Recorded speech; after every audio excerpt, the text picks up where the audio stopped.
Roger, understand. Lights on. 1, 0. Ignition 10%. That's 20 seconds, everything looking good. We show altitude about 47,000 feet. Good radar data. Same alarm, and it appears to come up when we have a 1668 up. Roger, copy. Eagle, Houston, we'll monitor your Delta 8. Beautifully. Delta 8 looks good now.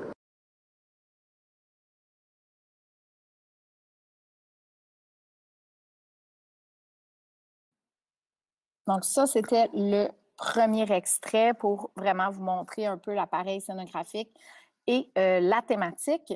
Le deuxième extrait, c'est la présentation un petit peu plus des personnages un peu plus tard dans la pièce et la confrontation entre les deux frères. Je vous montre ça.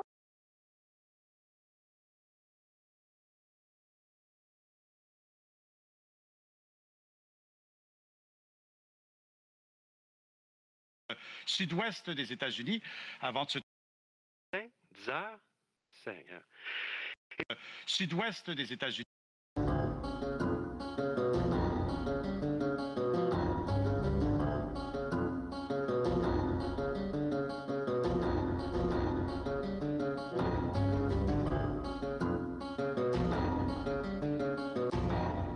Alors, si on jette un petit coup d'œil sur notre image satellite, on peut voir très clairement ce système de perturbation qui sévit présentement sur presque toute la totalité du territoire nord-américain, qui est responsable pour ces pluies diluviennes qui s'abattent présentement sur le sud-ouest des États-Unis avant de se transformer en tempête de neige une fois rendu chez nous. Ce système va continuer à se déplacer vers l'est au cours de la nuit prochaine, se transformant progressivement en pluie verglaçante. Alors, si vous habitez la péninsule gaspésienne, on vous conseille évidemment de prendre congé demain matin, ou du moins de vous déplacer prudemment sur les routes de l'Est du Québec. Alors, un petit peu plus près que chez nous maintenant, comme on pouvait s'y attendre, les températures sont bien au-delà des moyennes saisonnières, à commencer par moins 8 pour la région de Toronto, moins 10 pour Ottawa, un petit peu plus froid à Sudbury avec moins 15, moins 14 pour Chicoutimi, moins 10 pour Montréal et un douillet, moins 12 pour la région de la vieille capitale. Mais il ne faut pas s'emballer trop rapidement, mesdames et messieurs, parce qu'un petit peu plus tard, au cours de la semaine, il y a ce fameux système de basse pression qui est présentement sur le nord de l'Ontario, qui, comme à son habitude, va pousser tout le mauvais temps vers le sud du Québec,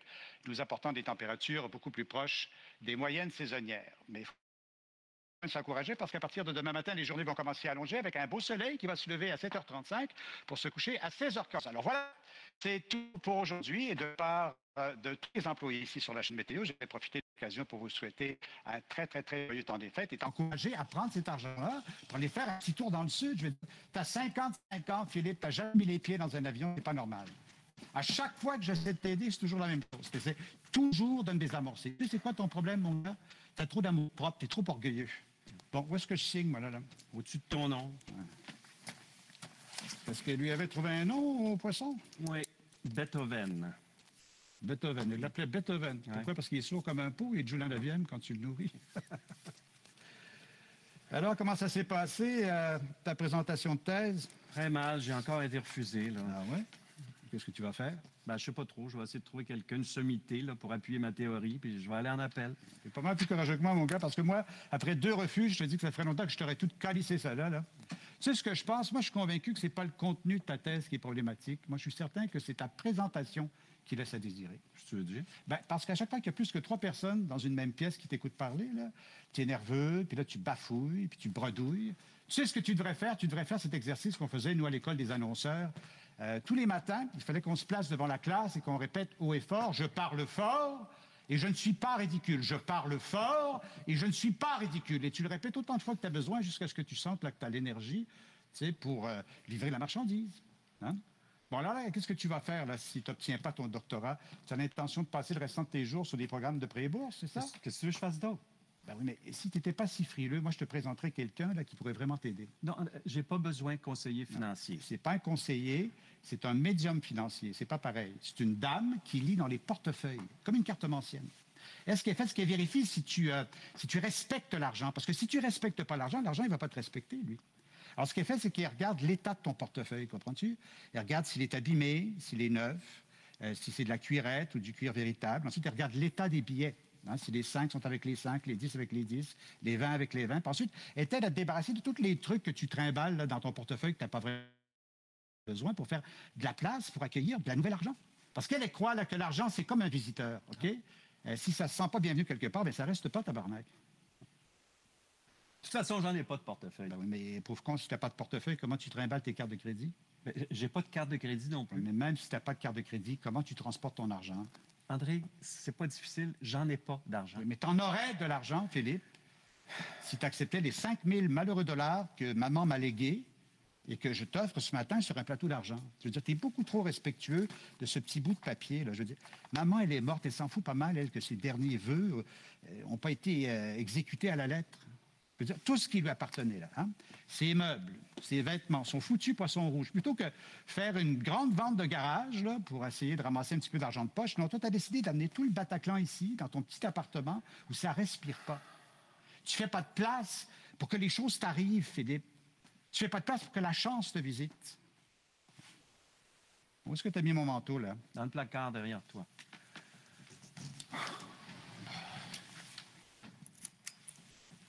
Tiens, regarde-moi ce placard. Moi, là, si j'étais de l'argent, là, je pourrais jamais survivre dans un placard comme ça.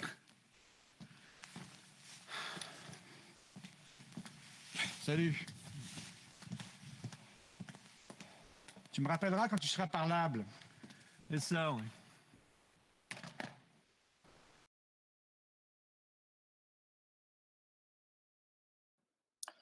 Donc ça, c'était le deuxième extrait. Et maintenant, on va commencer le troisième et dernier extrait. Pour vous mettre en contexte, au début de l'extrait, il a une caméra, il est en train de filmer. C'est une espèce de concours organisé par une radio où des vidéos vont être envoyées dans l'espace pour, si jamais une présence extraterrestre découvrait cela, pour un peu enseigner comment ça se passe sur la Terre. Alors, le personnage a décidé de participer à ça. Donc, l'extrait que vous voyez commence par lui qui est en train de décrire un peu la vie sur Terre pour ce concours.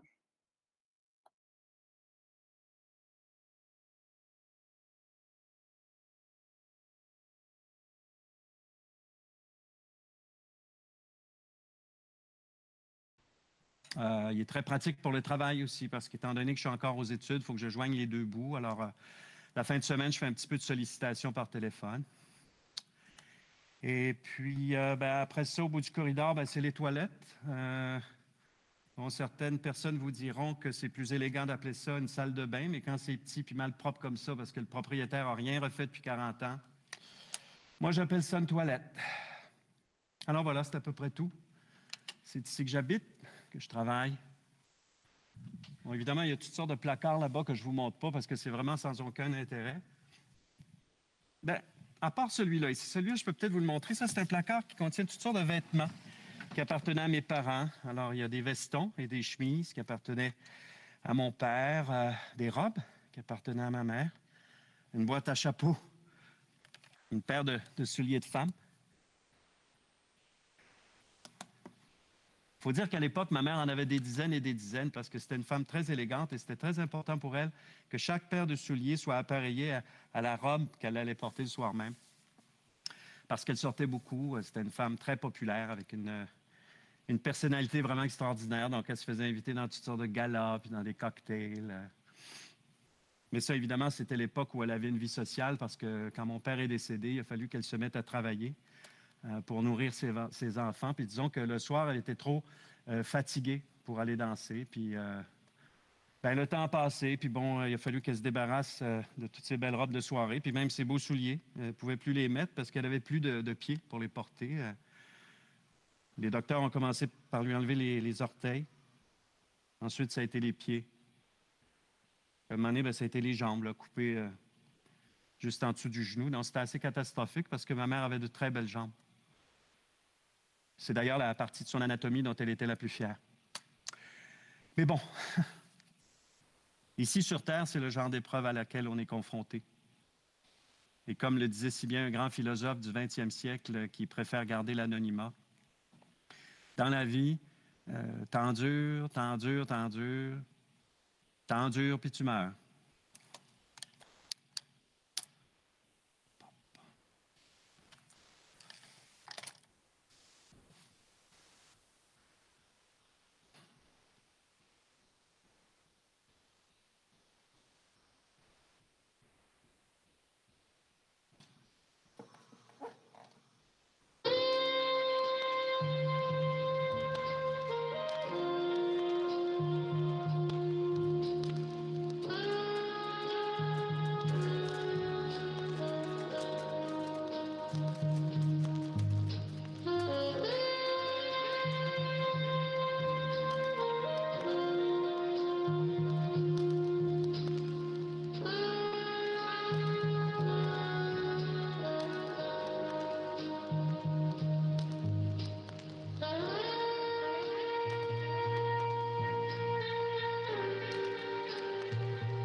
Donc voilà, c'est terminé.